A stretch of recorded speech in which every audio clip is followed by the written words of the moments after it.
random na crowbar. Nakakatawa yung mga zombies dito. Kung sa'yo mga kasano, ako pala si Paolo. At tandaan natin isang movie review. Alam ko na miss nyo to dahil alala nyo na nanood tayo ng 13.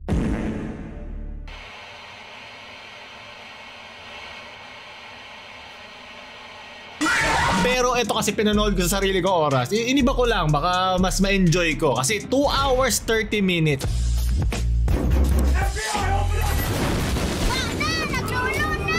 Ano ba? Hoy, alam ko na panood mo na yan. Baka di mo alam anong konteksto niyan. At ito ang kauna-una ang Zombie PH film na nasa Netflix. So, naisip ko, ano kaya to? At nakita ko #1 siya sa Philippines nung last week. At pinanood ko siya. At ito ating magiging review dito. So, unang-una pa lang, hindi to zombie movie. Okay, pero naiintindihan ko bakit nila to ginamit para panoorin ng tao. Kasi isa na na-establish sa genre ang zombie. Meron lang siyang kapalit. Paano mo siya iibahin? Kasi matagal nang established na nga eh. So, matagal na siyang gamit. Mauumay ka na eh, di ba? Marami ng klase ng zombie movie. I Am Legend, yung The Last of Us, di ba? Train to Busan, maraming klase ng zombie at may kanya-kanya silang siyensya kung paano sila. So, onting blueprint muna. Ito ay directed ni Carlo Ledesma, si Lucero, si Francis yung tatay, si Beauty Gonzalez, si Iris yung kanyang asawa at kanilang 2 anak. So, si Marco Masa yun at si Aiden Patdu. Spoilers ahead, syempre, dahil kung di mo pa ito napapanood, panoorin nyo muna tapos balikan nyo to, okay? At meron tayong mga papanoorin mga scenes sa video, syempre, pwede tayo makapiright, onti lang. At bibigyan natin yan ng score mamaya. Daanan muna natin ang buong storya. So, gusto ko lang maglabas sa akin mga hinanaing sa movie na ito. Andito yung theme na ang tunay na halimaw dito ay yung mga tao. Yun yung kanilang ginawang anggulong bago dito. Para sa The Platform, di ba, na masama yung mismong kinalalagayan nila. Pero ano yung gagawin ng mga taong yun pag nandun siya sa posisyon na yun? Kakainin ba sila kanilang emosyon? Kakainin ba sila kanilang pagiging hayop? Lalabas ba kanilang mga primal instinct? Yung mga ganong bagay. So simulan na natin sa intro. Ang ganda no kasi kala mo yung jump scare na sumikat dati eh. Na-miss ko nga yun. Kala ko yun yung gagawin nila. So yung pagpasok pala ng movie, pinakita na agad yung hidwaan o yung malayong gap nung mag-asawa. At yun na rin sa kanilang mga anak. Makikita mo yan doon sa tubig scene. Bakit ang layo nila? May lason ba yung, yung tubig? Hindi mo na kailangan ganun kalayo. Pero dito pala nararamdaman mo na yung emosyon nila sa isa't isa. Tandaan nyo tong post ni Beauty na to. Ito magiging post niya 80% of the film. ang babaeng hindi gagalaw. The woman who can't be moved. Kumbaga. Pinakita din niya dito na meron na silang favoritism na for some reason mas gusto ni Francis yung bunso kesa dun sa panganay. Naisip ko, ano meron dun sa panganay? Tapos kapapanood ko nga lang nung Lyle and Melendez story kasi milig ako sa mga true crime na documentaries na ganyan. At uno ko pa naisip kung bakit galit na galit siya dun sa panganay. Kasi baka nga inahawakan niya o meron silang sexual na pagmamahalan, di ba? Nabawa. So, hindi pala. Makikita mo dun sa mga shots pati dun sa mismong lamesa na kumakain sila. Yung shots niya, nasa side siya na magkasama siyang bunso at yung nasa harap naman si Beauty at si Josh. Ay nako Joe, maghihiwalay sila. At ang ganda pa dyan kasi meron sila continuity nito nung malala na as in nag-progress na yung story. Ang layo niya dun sa kanyang pamilya. Pero pinamumuka na parang magkakatabi lang sila. So dito parang mararamdaman mo na yung dahan-dahan sila naglumalayo sa isa't isa. Nung balik tayo sa intro. So dito medyo mga from 4 minutes hanggang 10 minutes itong buong scene na to. So 5 minutes siya worth nang nakita niya yung tatay niya. Dito pala mapapansin mo na estranged na siya kasi wala siyang paki doon sa kinahinatnan ng kanyang tatay. Kinuha pa nga niya yung relo At maganda magiging metaphor ng relo na yan. Mamaya pag-uusapan natin yung oras. At kinuha niya ito na parang wala siyang naramdaman. At syempre nung nakita na niya yung kanyang nanay, ito yung isang gustong gusto ko nung sinasabi ng mga zombie, yung parang huling naisip nila o huling sinabi nila bago sila nag-turn into the zombie. Kasi hindi naman pinapakita dun kung ano yung mga zombies, ano yung backstory nila, ba't nagkaroon ng zombie. Hindi na sila nag-dwell masyado doon at okay lang sa akin yun. Basta meron akong pwedeng isipin hanggang nagpe-play yung film. At doon pinakita nila nagsusorry, so ang ganda nun. Kasi ibig sabihin no, magkakaroon ka ng onting context kung ano pinagdaanan ng zombie bago nangyari yung mga bagay-bagay. Meron pa isang zombie doon nagdadasal.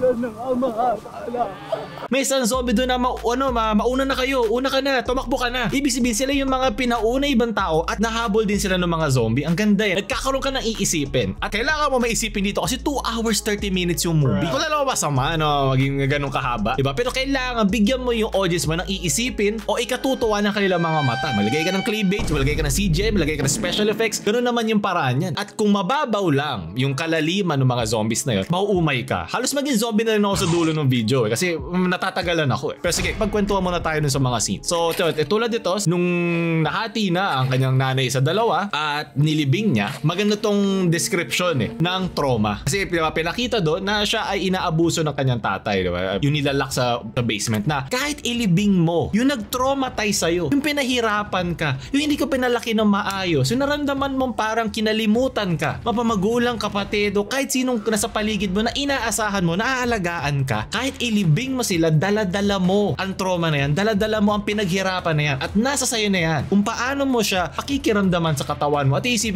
hindi ko na ito itutuloy pa, sa mga ibang tao makakasalimuha ko. At nung kinuha niya yung relo, naramdaman ko, ipapasa niya yung trauma niya. Kasi kinuha. At magiging maganda tong tie-in sa ending ng movie. Mamaya papupuntahan natin. So babalikan ko lang yung mga shots ito, sobrang ganda. Nakikita ko yung levels ni Carlo Ledesma, bakit siya nandito. At walang tapon talaga. Pero ang feeling ko pinakamalaking tapon dito na siguro mas magandang choice ay si Iris. Specifically yung acting ni Beauty Gonzalez. Galing siya eh. Lalo na yung scene doon sa lamesa na una nilang nag-away sa harap ng kanilang magkapatid at sobrang cringe nun. Ibigay mo na sa akin. Ano ba? Hindi cringe na ayoko. Ang cringe na dun sa mga anak at alam yan ng lahat ng mga household. Alam yan ng mga household na pinagdaanan yan. Mga taong na trauma sa pag-aaway ng kanilang magulang na dapat hindi natin pinapakita. Kasi syempre, di ba, ganoon naman talaga may pagtalo. At maganda yung kasi tayo lagi ang pamilya at tayo lagi ang lahi na sinasabing very family-oriented. Pero hindi natin alam, so sobrang pagka-family-oriented natin, kailangan lahat ng bagay nakikita ng isa't isa. At parang hubad-hubad na tayo pag may kausap tayong kapamilya natin. Wala nang mga level kung paano mo dapat kausapin isang tao. Talagang may gusto sabihin, rekta na agad sa mukha nila. Alam ko naman na nakakatulong yun para walang plastikan eh. Pero minsan sumusobra na siya. Kaya nga sa ibang kultura, di ba, maghihiwalay agad sila pag tumatanda na. Kasi may mga iba't iba na mga psychology dyan sa utak ng both nung magulang o both ng mga kapatid sa kanilang mga anak. Nagka-clash na talaga yung kanilang mga needs. So ang pinaka-natural na way ay paghiwalayin sila. Hayaan silang lumaki, tumanda sa sarili nilang panahon, sarili nilang oras. Naiintindihan ko na may mga scenes doon na babad. Yung talagang magkatitig lang ang dalawang karakter. Siyempre marami dong scenes, si Iris at si Francis na nag-uusap sila. Pero para sa akin, hindi niya nadala yung babad na yun. Kasi na-outweigh nung acting ni Francis yung acting ni Beauty. Lalo na pag naka-neutral siya, yung kaya The Woman Who Can't Be Moved nga. Hindi ko naramdaman yung emosyon niya doon. Magaling siya maglabas sa emosyon pag naglalabas na talaga siya ng emosyon. Pero yung neutral na emosyon na wala ka nilalabas, hindi ko masyado naramdaman sa kanya. Para siya naging side character dahil doon. Example number 1. May isang scene doon na hinabula sila ng zombies kasi nababaliw na to si Francis. Sinisigaw, titirahin mo ba yun? Ganito lang kadalian. Gumagano na siya sa mukha niya. Di ba mainit yung baril? Ano niya nahawakan agad yun? That's good. Ayun no, parang, yung anak mo, sinigawan ni Francis, wala kang magawa. Kasi yun nga, ang backstory daw nila kasi dito, si Iris ay naipagtalik sa kapatid ni Francis at ikaw siya anak. At yung anak na yun, ito, si Josh. Kaya pala ganun siya ka-harsh kay Josh. Pero yun na nga yung purpose mo eh. Kasi dalawang bata eh, diba? Ikaw ang magiging pader na lalaban kay Francis. Ikaw na lang ang last line of defense nila. Sana napakita natin dito yung pagmamahal mo. Kung siguro dito pa lang nilalabanan mo na. O bakit sa'yo? Bakit? Hindi ba siya nga dapat yung damsel na lumaban siya doon sa lamesa eh. Pinakita niya doon sa lamesa yung last scene na nalaman nila na mayroong mapa. Diba? Na tinatago pala na nakuha niya sa kapatid niya, ni Francis. Pinakita mo doon na kaya lumaban ni Iris eh. Bakit hindi natin napakita agad na kaya niyang makipag toe-to-toe ni Francis pagdating sa pakikipagtalo? Kasi pinakita niya doon eh. Pero sana doon pala sa pagkainan eh parang mellow pa din siya. Parang ayoko pa din. Para ganun pa din eh. Kita mo yung mga tingin niyang ganun. Yung neutral expression niyang yun, kinailangan ko pa ng something doon. Kasi yung the rest nung cast, yung mga yan, di ba? Full on, yung mukha niya naiyak na. Si Francis, sinisigawan na siya sa mukha. So, nag-aantay ako dito ng bigay para sabayan yung mga karakter na yun. Kaya nagsasabayan kayo. Chemistry nga, kumbaga, ng mga actingan nila. Dito lang siya nag-fall short at feeling ko siya ang weakest link dahil dito. Tapos, nasa pagkailan na sila, sinabi ni Iris na hinahanap kasi daw niya yung sarili niya. I need to fix myself. Yun yung sinabi mo sa akin, di ba? Ang babaw nun. Ay, alam ko naman, valid naman na hanapin mo sarili mo. Pero tignan mo naman yung tinapat nilang storyline. Yung kay Francis na mayroong father na inaabuso siya. Sana ginawa nila para magkaroon ng balance of power doon. Sana binigyan nila ng mas malalim pa yung babae. Kasi parang, okay, he's my brother's fiancé na naman na parang nakikita na sa mga teleserye. So medyo nababawal lang ako doon. Naghahanap pa ako ng bigat. Naghahanap pa ako ng lagkit kay Iris doon na, yun lang. Okay, pero ito kasi inaabuso. Parang, ang nangyari kasi, mas nagpe-favor tuloy ako kay Francis. Mas nagkakaroon tuloy ako ng paki sa kanya kung kaya ba niya lagpasan yung trauma na binigay sa yung tatay niya o ipapasa lang niya ito. Para para lang lumalim pa. Kasi nga, dahil mababaw lang yung zombie story, at okay lang yun, kasi marami ako nakita sa comment section na, ano ba yan, boring naman, wala naman zombie dito. May mga ganong klaseng zombie films na hindi sila nag-dwell dun sa zombie. Kunyari yung Shaun of the Dead, kita mo yun, parang kahit fan yung mga zombies, andun ka hindi para sa zombies, andun ka kasi ang kulit nung pagkakagawa nila doon sa film ng zombies eh. Andun ka para sa kakengko yan eh. Diba? Hindi ko maalala nung klase mga zombies doon eh. Diba? Parang ganun. Naiintindihan ko na hindi natin kailangan 100% gamitin yung zombies to tell a story. Kasi pwede maging parte lang siya ng background ng plot. Kasi ibig sabihin hindi nila kailangan lumabas. Yun lang yung pinakapunto ng mga zombies na kung kanyari kayong pamilya ay sama-sama, di kayo pwedeng tumakas lang. Kasi isipin, bakit? Pwede mo naman takasan lang si Francis, baliw na yan, diba? Umalis ka, pumunta ka sa kabilang barangay. Hindi, may zombie kasi. So, hindi sila pwede lumabas lang. Kaya binabaan ko na expectations ko pagdating dun sa mga zombies. Parang accepted ko na to at hindi yun nakasama sa film para sa akin. Pero speaking of zombies, eto na, nakakatawa yung mga zombies dito eh. Ito yung pagkatapos silang barilin doon sa likod ng kanilang bahay kasi pinagpa-practice nga niyang bumaril kasi ang backstory ng tatay, marami daw mga rebelde na kailangan yung barilin para mabantayan yung kanilang mga lupa. Itong scene na to, bakit maingat yung mga zombie? I mean, sa lahat naman ata ng zombie, lahat sila doon bobo eh. Lahat hindi na gumagana eh. Baka natatakot na yung mga zombie mabagot yung ulo. Ito maganda yung dinim to. Father of the Son, the Holy. Lupa ko to. Ito si Zendayang-dayang. Zendayang-dayang. Yun yung gusto ko sa mga zombie dito eh. May mga context ka maririnig sa kanila kung yung huli nilang mga naisip o huli nila pinagdaanan bago sila nag-turn into the zombies. Natawa ko dito. Tira ba ta? Masyadong sakto na para may dance number na parating. Tadak inayaan mo na silang mag-roam. Para silang bilog lang dun eh. Bakit tumigil yun na doon sa dulo? Kung naglalakad lang naman sila palapit dito. Diba? Tumigil sila lahat dun eh. Tumigil yung nasa gitna eh. Bakit? Bakit sila titigil sa tumigil yung nasa harap? Bakit meron ba silang platoon leader? Masyadong kinontrol. Sana hinayaan sila maging makalat. Okay, gumalaw na isa, gagalaw na isa. Okay? Pero mapagbibigyan ko naman yun kasi hindi naman talaga in-establish yung mismo film mga zombies. Ibig sabihin, hindi importante yun sa plot, sa pagpasok ng plot. Kasi nga, di ba, ang pinag-uusapan natin dito ay yung si Francis, kung paano niya malalagpasan, kung malalagpasan nga niya, yung trauma na pinagdaanan niya. Pero ano gustuhan ko dito? Nag-hello yung bata kasi parang nilagay na sila dun sa kung saan tinatago lagi si Francis nung bata siya. Kung saan na-build yung trauma niya. Bumaba siya dun sa basement. Nahabol niya dito yung langaw eh. Yung langaw. The CGI langaws. Hello? Dito pinakita yan na nabubulok na sila kasi nandito na yung mga zombies na okay, nandito yung konteksto na ang mga zombie ay nabubulok din pagtagal-tagal. Hindi siya makapasok. Nanghihina na siya, di ba? Kulang lang ng tanduay si tatay, di ba? Hindi nyo kasi binibigyan ng shot. Nilalagpasan nyo kasi sa ikot. Ayan tuloy.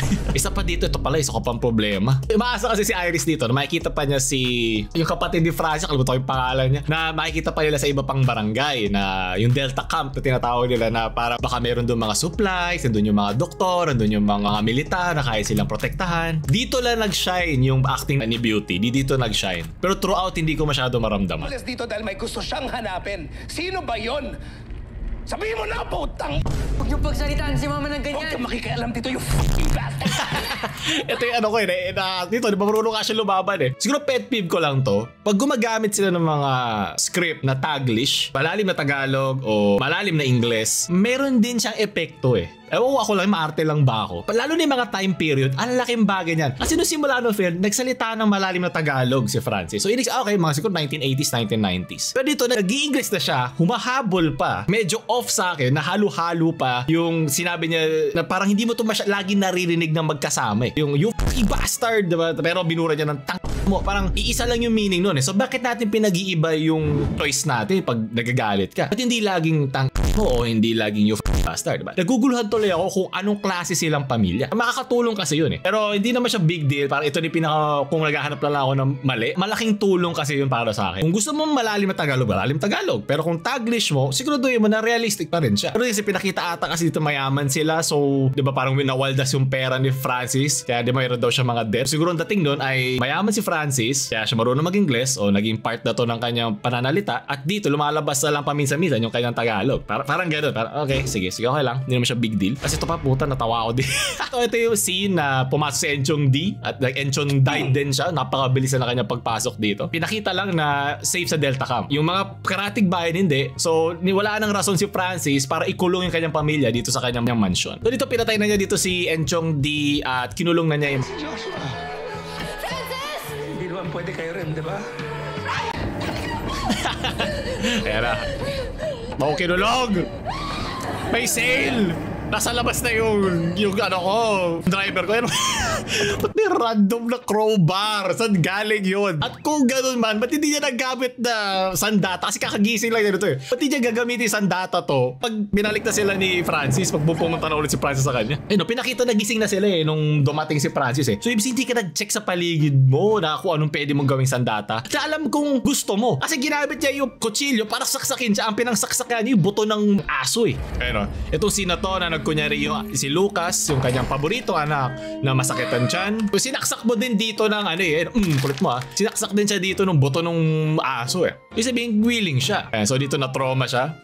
Ganyan din yung mga sugar babies eh. Nung di niya nag-reply yung sugar daddy nila. So dito pinakita sa movie na ang pinaka nasasaktan sa mga nag-aaway na pamilya ay ang mga anak, ang mga bata. Sila lagi ang pinaka may sakit dyan. Hindi na kasi in-establish masyado sino nauna doon sa mag-asawa. At naintindihan ko na hindi na to importante. Na sa dulo na niya, sino man nauna, sino man mali, ang mag-asawa o ang pamilya dapat ang nagtutulungan para malagpasan ng isang problema. Kung hindi kayo marunong malagpasan ng problemang yan, ang lagi nasasaktan, ang bubuo ng generation, trauma, ito na nga, bumabalik ka tayo sa trauma, ay ang mga bata. Si Francis nung bata siya. So, dala-dala niya yun hanggang dito nag-i-epekto to sa kanya. At ano ang ginawa nilang paraan para maipakita ang greatest sacrifice na ito? Pinutol yung kamay ng bata at hindi siya makapag-ML. May hirapan na siya mag-ML niyan. Dito napansin ko lang kung gaano minadali yung nurse na backstory ng nanay kasi throughout gamit lang siya once eh nung nagkasugat siya doon sa aso si Francis. Tapos dito para maipakita lang na hindi mamamatay yung bata agad-agad kasi may loss of blood eh kasi nagkataon na nurse yung nanay niya. Medyo na madali. At kung 2 hours 30 minutes yung film mo, sana nagbigay pa tayo ng backstory na anong ginawa niya dati. Siguro na-reflect niya na meron siyang batang tinulungan na walang kamay. Nag-reflect din dito sa kanyang sariling anak. Diba? Yung mga ganon, mabilis lang yun. Kaya yung gawin ng 30 seconds. Diba? Para sa akin, kung editor ko yung gumawa nito, kaya itong palitin na 1 hour 30 minutes at wala masyadong mawawala doon para i-prove yung story. Parang medyo mahaba siya para sa akin at makaka-apekto yun sa score ko mamaya. So dito na tayo sa may bandang dulo na tumakbo na siya si Francis para maghanap ng tulong. So dito nakita niya ulit yung kanyang panganay. Well, hindi nga niya panganay kasi anak ng kanyang kapatid at nabaril siya. Isa to magandang mirroring na sinabi niya nandun sila sa fields na sinabi niyang Kaya mo pumatay? So ang napatay niya dito ang kanyang ama. So itong pagkabaril sa kanya Josh ay isang metaphor dito. Dito napakita naman na hindi man tapos yung trauma na pinagdaanan ng tatay eh hindi naman siya galit dun sa anak niya kahit ganun. Tinawag niyang aking anak. Kaya sana doon lang binild up yung 2 hours 30 minutes na to na meron siyang mga inkling na mahal ni anak niya. Kasi throughout hindi niya pinakitaan na mahal ni anak niyang to. Parang hindi sila nagkaroon ng closure dun. Dito inisip ko, matotrauma na naman ba tong batang to sa kanyang ama niya? Sa parang nangyari kay Francis. Yung naging uno ko naisip eh. So dito, ang naisip ko na lang na baka hindi nga ganun na mangyari kasi hindi niya kinuha yung relo. At na-emphasize naman dun sa shot. Hindi niya kinuha yung relo na magiging nag-iisa niyang remembrance sa kanyang tatay. Ayun o, hindi niya kukuhanin yan dyan. So parang pinakita lang niya na hindi ko na kailangan maalala to at hindi ko ipapasa yung trauma na nakuha ko sa'yo kahit ganito tayo nagkahiwalay o ganito tayo nagkatapos. Kasi ibang-iba to nung namatay yung tatay ni Francis, nakita niya di naman siya umiyak, kinuha lang niya yung relo, kala mo sasangla lang sa pawn shop at umalis na siya. So ito na, so pag-usapan natin yung simbolo ng relo na yun. Ako isip ko kasi yung simbolo ng relo na yun ay yung kinukuhang oras sa'yo ng mga trauma na kahit ilibing mo na, kahit naka-move on ka na, dala-dala mo to at alam mo na malaking parte ng buhay mo ang kukuhanin nito na hindi na maibabalik sa'yo. Na sana nagkaroon ka lang ng mas magandang childhood, nagkaroon ka lang ng mas magandang mga memorya kasama na yung pamilya. Ay, ano pang klase yan? Parang yun yung feeling ko ibig sabihin nun. At baka yung ibig sabihin, hindi niya pagkuha ng relo na yun, susubukan ko sa aking mga kaya na hindi ko dadalhin yung traumang nakuha ko sa'yo. Kasi alam niya kung siya na yung kapatid ni Francis eh. Kaya nga nababawa na ako, okay, so bumuka lang si Iris kasi ay hinahanap niya sarili niya. So sana dinagdagan pa nila yung levels nun. Hindi para mas mag-side ako kay Beauty, pero para pantay ko sila tignan ni Francis. Kasi malalim yung dala-dala ni Francis. Tapos makikita mo na tumigil na yung oras niya. Akala ko dadaanan pa niya ulit eh. Dito ang huling nangyari ay kinanta niya yung kanilang wedding. At gustong-gusto ito shot to ni Carlo Ledesma. Yung ilang beses sila ginawa tong shot to. Yung shadow. Tapos nakikita sila sa labas tong. So ano aking magiging score dito? Drum roll nga dyan. Bibigyan ko to ng 7 enchong di na zombie out of 10. Dahil yun nga, ang minus ko lang dito yung imbalance na chemistry nung main cast. Ang para sa main cast talaga dito si Sid tsaka si Beauty. Yung magkapatid parang sakto sakto lang, hindi naman nila madala masyado yung acting kumpara doon sa dalawa. So umaasa ako na dadali ng story na yon yung dalawang mag-asawa. Yung movie niya, gusto ko siya kasi meron siyang purpose, meron siyang rason bakit siya ganito eh. Tinatry yung suntukin pataas para masira yung paulit-ulit na zombie movies. Diba? O kung kailangan zombie para gumalaw yung storya, hindi naman kailangan palagi ganun. Maraming mga zombie movies na pwede natin lagyan ng psychological aspect para magawa yun. Hindi nila ni-utilize yung zombie kasi pwede mo rin naman gamitin yung zombie para isang psychological aspect. Isang magandang paraan doon ay yung sarili mong kapamilya ay naging zombie. Tapos siguro pwede mong itago yung anak mo na kagat, tinago mo sa cabinet kasi hindi ka makalet go. Talagang time para mag-iisa kang tunay na ama. Kaya kailangan mo pinapakain mo siya pero alam mo na yung safety ng natitira mong pamilya ay hindi makakabuti sa kanila yun. Ginawa yun sa Walking Dead. So okay lang yun. Pero sinisira niya yung dingding para makagawa ng magandang angulo sa isang established genre na alam nila siguro na hindi nila kayang talunin yung CGI graphics para mapakita isang malakas na zombie, lumilipad na zombie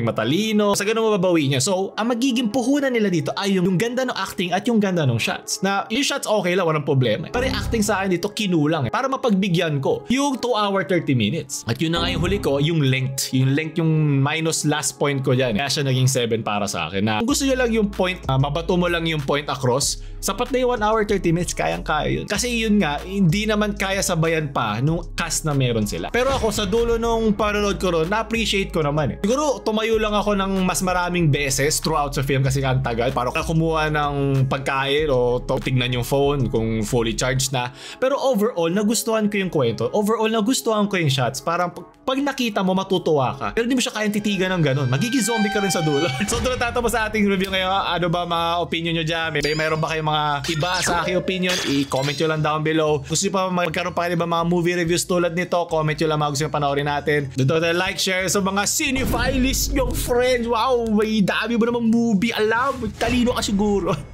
Paulo ba alam? Shoo.